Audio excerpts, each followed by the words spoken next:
Hi guys! Today we're doing one of my favorite tags all year long, and that is the mid-year freakout book tag.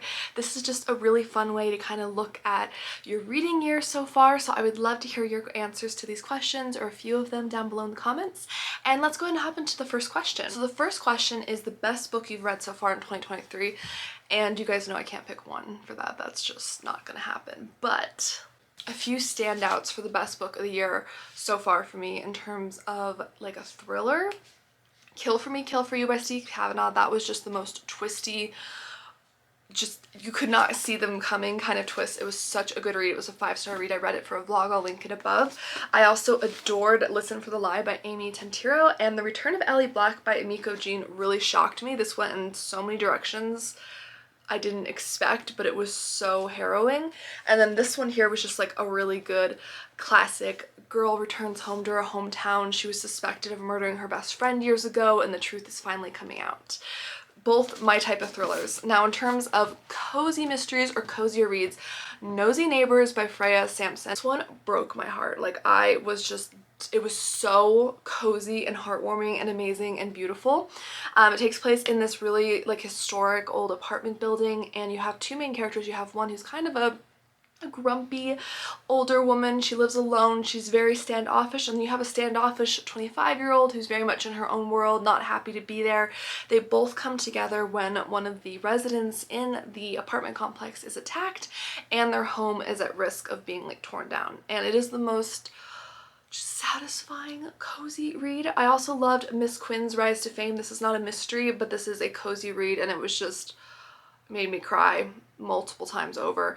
In terms of the best cozy mystery, that is so hard. Okay, I'm gonna say we're gonna have the other favorite cozies throughout this, but the one that stands out to me right now I read last month, and that's Sniffing Out Murder by Callie E. Benjamin.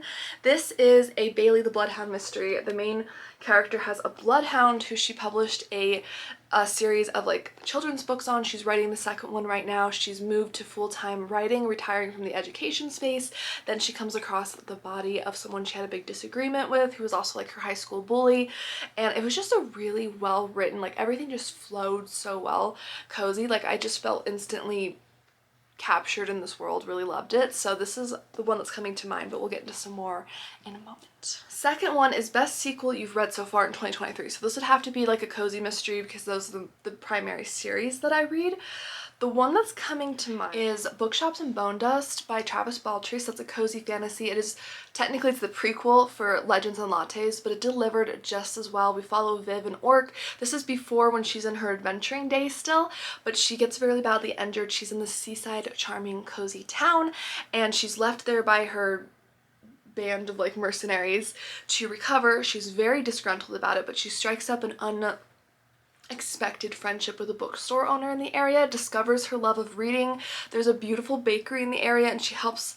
It's just the coziest thing ever. The other one that comes to mind is Public Anchovy #1, a deep dish mystery by Mindy Quigley, and this is the deep dish pizza mystery series, which I love. And I mean, we have Butterball here. This one is just so much fun. It's a prohibition themed fundraiser at an estate, and they get closed off in the snow, so it's a isolation trope, which is a favorite of mine. I love the characters for this. A new release you haven't read yet but want to. So I want to read Everyone on the Train is a Suspect by Benjamin Stevenson. He wrote in Everyone in My Family Has Killed Someone. I didn't actually love that book, but like I feel like it had such potential to be a love, so I want to give it another chance. This is a newer release. I think it came out in January. Another one I'm excited for is Missing White Woman by Kelly Garrett. This is a thriller, and I'm a little nervous going into this one because I read a cozy mystery by her, and it wasn't my favorite, but maybe her thriller writing will be more something I enjoy. So this one follows our main character Brianna, who is going on this romantic getaway with her boyfriend Ty. She's really excited, and one morning she wakes up, goes downstairs, and the missing white woman who everyone has been talking about online, who's been like flooding the news, is dead on the bottom floor of like where they're staying, and her boyfriend is nowhere to be found.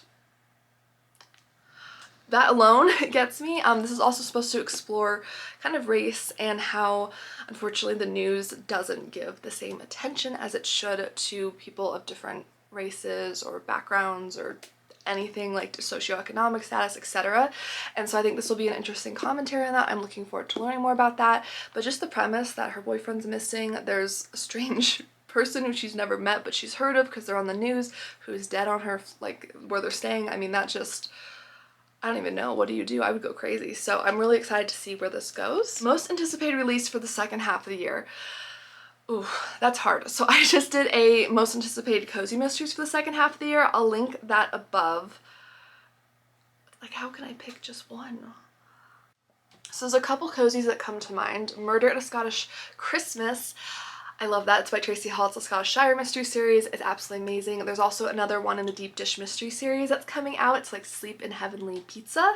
And then we have Pecking Duck and Cover by Vivian Chan, which is the noodle shop mystery. So those are probably some of my top 3, although it's very, very hard to say. In terms of some thrillers, these come out pretty soon, but You Will Never Be Me by Jessie Cusatanto is a psychological thriller with like an influencer and someone hacks into her account, another influencer, and I'm really interested in that. It's a psychological thriller, and I love Jessie Cusatanto's writing style.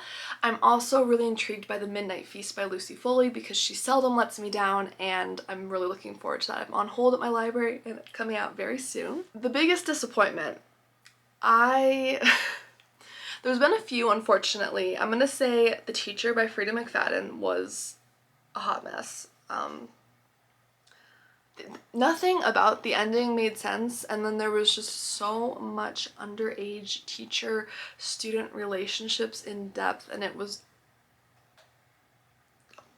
too much. It was too much for me, and the ending didn't make sense, and I was just like, this is the most absurd. I couldn't follow it. Another one I was disappointed with just because it was so boring was The Perfect Ones by Nicole Hackett. This one was about like an influencer trip in Iceland. There were 3 influencers we were following, and they were just such forgettable characters. I liked one of them, but most of them were forgettable. One of the influencers goes missing on the trip. It's advertised as a thriller, but this was the most, like, it was so boring. I was so painfully bored with this. Another one I was unfortunately disappointed with, and it's actually one of the authors who was on my most anticipated reads for an earlier question, is Hollywood Homicide by Kelly Garrett. That was the first one in the Cozy Mystery series. It's one that's been my most anticipated series to start for a while, and I just couldn't get into the main character. She basically witnesses like a hit and run, and she's trying to solve it to get the reward money to help save her parents' home, which I think is a great premise.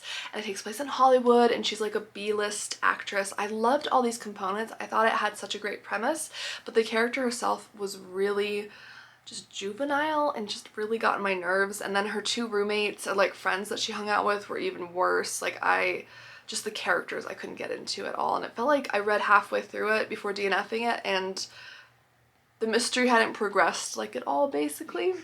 So I was kind of like, okay, so I put it aside. So that was a bit of a disappointment because it had been a most anticipated cozy mystery read for me for a while, so I was sad about that one. Another one that really disappointed me was All the Missing Girls by Megan Miranda. I usually really enjoy her work. In fact, I had a 5-star read from her recently, Daughter of Mine. I loved it. But this one takes place in, like, you're going backwards in chronological order, and it was the most confusing, suspense-killing setup. Like, I just was so confused where I was in the story. It really killed the suspense for me. The only reason I finished it was because it was for a readathon and I wanted the points for my team. Otherwise I would have DNF'd it like halfway through, and it was just a hot mess, unfortunately. So for the most surprising read, I'd say Murder Past Due, A Cat in the Stacks mystery by Miranda James. This was the first in this series. A bunch of you had recommended this to me, and I loved this. I don't know why it's most surprising to me. It's just what came to mind. I thought I would enjoy it. Like, it seems, you know, it's a bookish cozy, it's got a cat, it's like, you know, I love cozy mysteries, but this one just really, like, nailed it. Like, it was just top level, next level, like, cozy mystery writing, so that's why I'm including this as a most surprising. Favorite new author, a debut or new to you? That's so hard. I've read almost 100 books this year, so I'm having a really hard time sorting through these. I think I'm gonna have to say Freya Sampson, because the Nosy Neighbors book just absolutely blew me away. I actually have Last Chance Library, which a bunch of you told me was really good, even though it's not like a mystery like the other one, but you said it was very cozy and fun, so I am gonna give that one a chance. Another author that comes to mind is The Return of Ellie Black. I believe this might be her thriller debut. It's not her, yes it is, it's a debut thriller, and I was just so blown away with this. yeah, it just took it in so many places I didn't see like coming. It was so deep, a lot of trigger warnings, but it was really incredible. It involves this girl who was kidnapped years ago, and you know, unfortunately most women who are kidnapped, they're never seen again, at least not alive. Well, she comes back alive a year later, and the detective on the case, Chelsea Calhoun, is really wanting to solve her case, but she won't talk about anything that happened. And it also has a personal tie for the detective because her sister disappeared under mysterious circumstances like Ellie Black years ago. It had so many tropes I loved. It was so twisty. I was just blown away. Favorite fictional crush. I don't really get crushes on fictional characters, so I'm just gonna skip this because I just don't have an answer for it. Newest favorite character. I don't know, that's hard. I really love Kelly Quinn from the resale like boutique mystery series by Deborah Senfelder. I think she's just spunky. I love her passion for fashion and just, I don't know, the way she carries herself. She's very confident. I love it. I like how she handles her family dynamics, which are pretty tricky. So I really love her character. I feel like I don't get as attached to thriller characters, so this is probably gonna be mostly cozies. The other one that comes to mind is Smile Beach Murder by Alicia Bissett. I'm currently reading this, I'm almost done with it, but Callie in this is just such an incredible character. She just has like a real person, like she's persevering through some tough situations. She lost her mother from a young age, and this first mystery explores some of that as well. She's just trying to get back on her feet, but she's just like a fighter, and I just love her for that. So those are some characters that come to mind. Book that made you cry. So Mrs. Quinn's Rise to Fame, I think, is the one that made me cry the most this year. Again, I'll have that vlog linked above. It's about this woman, I think she's in her early 80s or late 70s, Miss Quinn. She realizes, looking back on her life, she's happily married to her husband Barnard. They have the sweetest relationship, but she realizes that she hasn't really accomplished much, at least not like she wanted to. She never had children. She has a happy marriage and like family and stuff, but she's just feeling a little stuck in life, and she decides to enter the equivalent basically of like the British Bake Off, and she goes on the show, and you're following her journey, and you're also going through her memories, like, which are connected to different recipes. So she looks at food in this very sentimental, beautiful way, and her past, like the storyline, oh, it made me cry. It made me like, I was broken down over that book. Nosy Neighbors by Freya Sampson also got me. That was a tough read. Book that made you happy. Okay, I mean, that's just so many books. I feel like in terms of just like a fun, crazy thriller time, The Heiress by Rachel Hawkins was just fun. She's never like my top thriller writer. Like, I've never given her 5 stars yet, but I always have a good, consistent time, and she's really bingeable. So that one was just fun. I loved the estate, the fact that this married couple is going back, and the son is actually the heir to the heiress who has passed away, Ruby, and you're reading letters from her past, which I loved, and his wife has never been exposed to his crazy rich family. He's never taken his inheritance for multiple reasons. You're being introduced to them through her and him, and it was so good. I really enjoyed The Heiress, so that's one that really made me happy. I just had a good time with it. Other ones that have made me really happy, just because they feel kind of very old school and charming, is by Laura Childs. It's the Tea Shop Mystery Series. So I've read the first 3 in this series right now. These are 1 and 2, or 1 and 3, I think.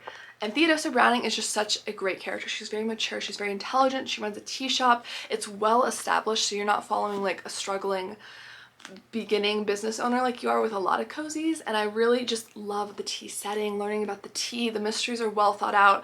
They're quickly paced, like they're usually only 200 some pages, so they're pretty short, so I've really enjoyed these as like a very charming, like happy read. Most beautiful book you've bought so far. I got it. So this is a sneak peek for a book haul. I have been looking for a beautiful copy of this book for a very long time, and I finally found it. And that's Little Woman by Louisa May Alcott. Look how beautiful this is. I have my old copy, and I will never give it up because I've read that copy like 12 or 13 times. It was a running joke with my family how many times I read it as a child, but I've always wanted a beautiful copy to display because it's just such a precious book to me.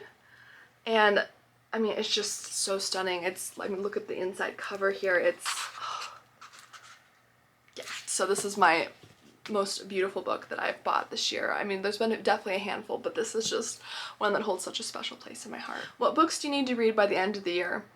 If I went through that list, we'd be here all day long.